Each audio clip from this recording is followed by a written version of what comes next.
Finally verification list প্রকাশ করলো মধ্যশিক্ষা পর্ষদ। কাদের জন্য, সেখানে কবে থেকে শুরু হচ্ছে এবং কোন কোন ডকুমেন্টস লাগবে আমি সে নিয়ে ডিসকাস করব। এবং বলে রাখি, অনেকে বলছো যে এক্সপিরিয়েন্সের 10 মার্কস যে মামলা সুপ্রিম কোর্টে শুনানি হবে এই মাসে, তো সেখানে কি সত্যি সুপ্রিম কোর্টের শুনানি হবে? সেরকম কি নিয়ম আছে? যেহেতু কেসটা হাইকোর্টে পেন্ডিং আছে, আমি আজ সে নিয়েও ডিসকাস করছি। সবাই চ্যানেলটা সাবস্ক্রাইব করে দিও এসএসসি এবং পিএসসি গুরুত্বপূর্ণ আপডেট পাওয়ার জন্য। আজ প্রথম বলি যে পশ্চিমবঙ্গ মধ্যশিক্ষা পর্ষদ থেকে একটি বিজ্ঞপ্তি প্রকাশ হয়েছে, তোমরা প্রত্যেক ওয়েবসাইটটা ফলো করো।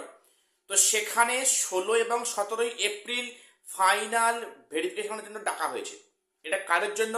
এটা সবাইয়ের নয়। দেখো, স্কুল সার্ভিস কমিশন যাদের যাদের কাউন্সেলিং প্রক্রিয়া শেষ করেছে, অর্থাৎ যে যে সাবজেক্টে কাউন্সেলিং প্রক্রিয়া সমাপ্ত হয়েছে সেই সাবজেক্টে ক্যান্ডিডেটদেরকে ফাইনাল ভেরিফাইয়ের জন্য ডাকা হয়েছে মধ্যশিক্ষা পর্ষদের ডিওজিও ভবনে। সেখানে ডেট দেওয়া হয়েছে 16 এবং 17 এপ্রিল। সেখানে টাইম দেওয়া আছে, প্রত্যেকে এবার সাইটটা ভিজিট করে দেখে নিও। এবং সেখানে নামের লিস্ট দেওয়া আছে যে কোন কোন ক্যান্ডিডেটকে ডাকা হচ্ছে, টাইমিং দেওয়া আছে। ডেট আছে 16 এবং 17 এপ্রিল।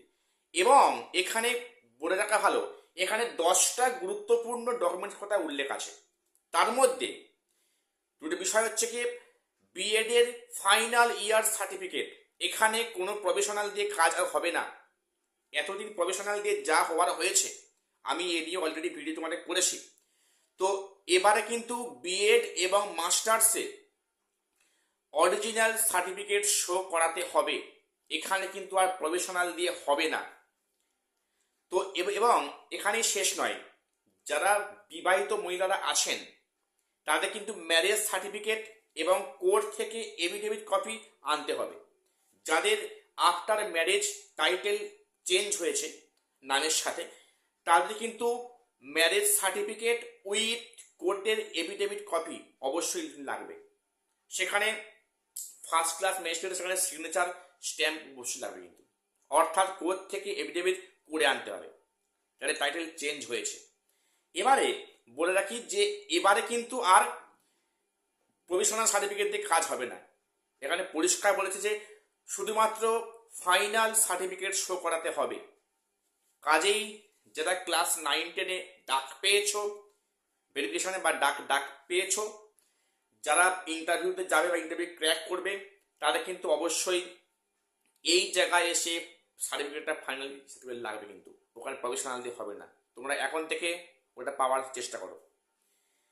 তো প্রত্যেকের সাইটটা ভিজিট করে আবার দেখে নিও। এবারে বলে রাখি, অনেকে বলছো যে এক্সপিরিয়েন্সের 10 মার্কস যে কেসটা হাইকোর্টে সুপ্রিম কোর্টে উঠেছে, এটা কি আদৌ প্রাসঙ্গিক? কারণ এটা অলরেডি হাইকোর্টে বিচার্য বিষয়। সেখানে যদিও ডেটটা এক ধাক্কায় প্রায় 3 মাস পিছিয়ে গেছে, অনেক কারণ অনেক অজুহাত আছে, আমি সে নিয়ে আজকে আলোচনায় আসছি না। তো সেখানে সত্যি কি এই মামলার শুনানি কি মধ্যে অবস্থা আছে, এটা প্রাসঙ্গিক? তার উত্তর হ্যাঁ, প্রাসঙ্গিক।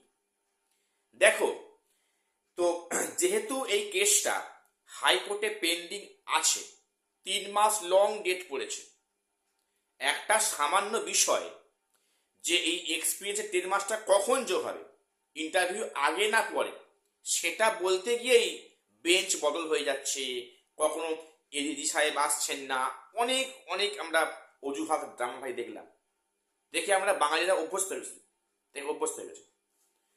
কাজেই তো যেহেতু নিয়োগ প্রক্রিয়াটা কন্টিনিউ হচ্ছে, কাজেই এই সময় কিন্তু এই মামলাটা নিষ্পত্তি করাটা খুবই এসেন্সিয়াল বা আবশ্যক। সেই কারণ দেখিয়ে কিন্তু সুপ্রিম কোর্টে অবশ্যই মামলা দায়ের করা যায়, এরকম নিয়ম আছে, এরকম নিয়ম অবশ্যই আছে। এবং সেখানে যদি এমন হয় যে কোনো বিষয় হাইকোর্টে সেটা হচ্ছে কি মানে সেটা ইচ্ছাকৃত ঢিলেমি হচ্ছে, একটা প্রসেসটা লেন্দি হয়ে যাচ্ছে, সেক্ষেত্রে কিন্তু মানে কোনো কিন্তু মামলাকারী সুপ্রিম কোর্টের দ্বারস্থ হতে পারে, এমনটাই কিন্তু আছে। যদিও আমি আইনের ছাত্র নয়, আমি কোনো আইনের কোনো বিশেষজ্ঞ নয়, তবে যেটা বলছেন আইনজীবী বলে আমি তোমাদের সামনে সেটাই উপস্থাপন করলাম যে এখানে কিন্তু হাইকোর্টে মামলা থাকলেও সুপ্রিম কোর্টে মামলা কিন্তু করা যায়, সেই জায়গাটুকু বা অপশনটুকু আছে। এবারে তো সেখানে কি আদৌ কোনো কাজ হবে?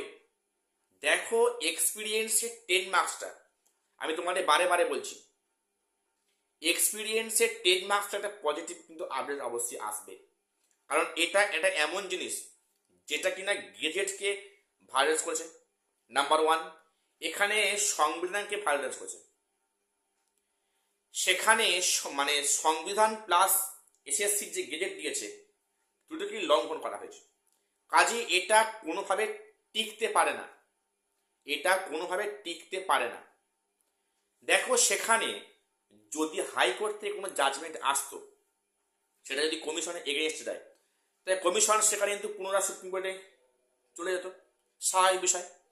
কাজেই সুপ্রিম কোর্টে যদি একেবারে রায় আসে তো খুব ভালোই হলো।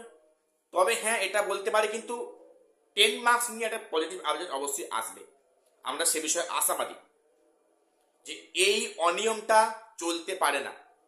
এটা ইচ্ছা করে জোর করে সেখানে এক্সপিরিয়েন্সের মার্কসটা ইন্টারভিউ আগে অ্যাড করা হলো, যেটা কোথাও বলা নেই।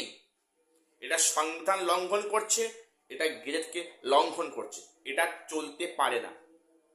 এখন দেখা যাক সেক্ষেত্রে কি জাজমেন্ট আসে বা সেখানে শুনানিতে কোন তথ্য উঠে আসে। তো এটুকুই আপডেট দেওয়ার ছিল। চ্যানেলটা সাবস্ক্রাইব করে দিও এসএসসি পিএসসি গুরুত্বপূর্ণ নিউজ পাওয়ার জন্য। আর শেষ করলাম, দেখা হচ্ছে পরে কোনো ভিডিওতে।